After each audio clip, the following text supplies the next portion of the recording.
మాజీ మంత్రి సత్తెనపల్లి ఎమ్మెల్యే కన్నా లక్ష్మీనారాయణ హాట్ కామెంట్స్ చేశారు. అధికారం పోయిన తర్వాత జగన్ కు మతి భ్రమించిందని కన్నా లక్ష్మీనారాయణ ఎద్దేవా చేశారు.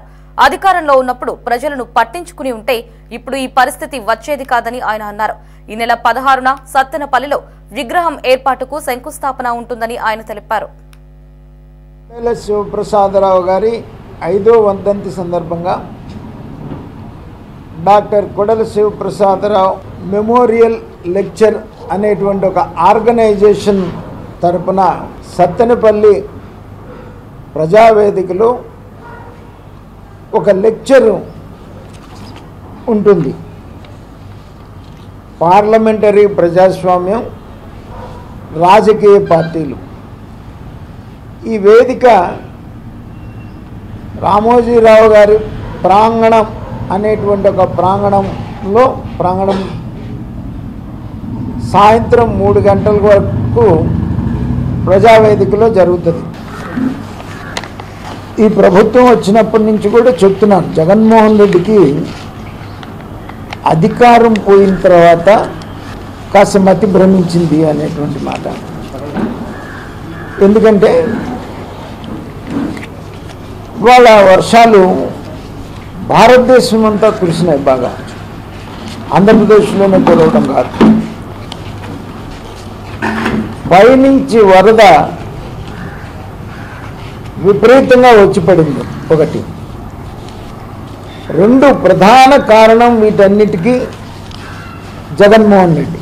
ఎందుకంటే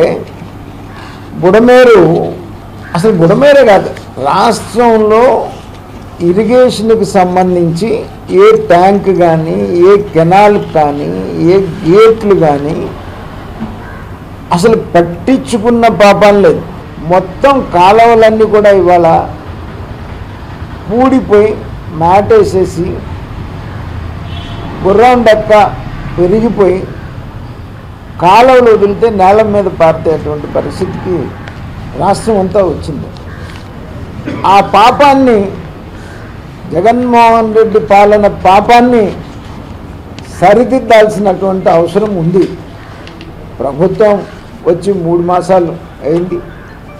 మరి రికార్డు స్థాయిలో అంత వరద వచ్చినప్పటికీ కూడా ప్రజలను ఆదుకునే విషయంలో కానీ, ప్రజలకు సంబంధించినటువంటి నిత్యావసరం భోజనం కావచ్చు, పాల ప్యాకెట్లు కావచ్చు. నేనున్నాను 15th డివిజన్లో.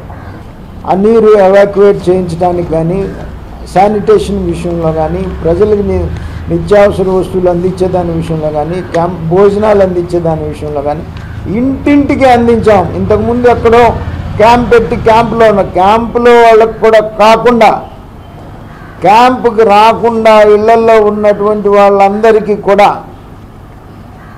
ఆహార పొట్లాలు కానీ, పాల ప్యాకెట్లు కానీ ఇంటింటికి అందించినటువంటి పరిస్థితి. ఎక్కడ కూడా కొరత లేకుండా ఉన్నటువంటి పరిస్థితి. ఇక దాన్ని కూడా వరద రాజకీయం చేయాలనే ప్రయత్నం చేస్తే ఆయనకే వదలాలి పరిస్థితి, ఆయన విజ్ఞతకే వదలాల్సినటువంటి పరిస్థితి.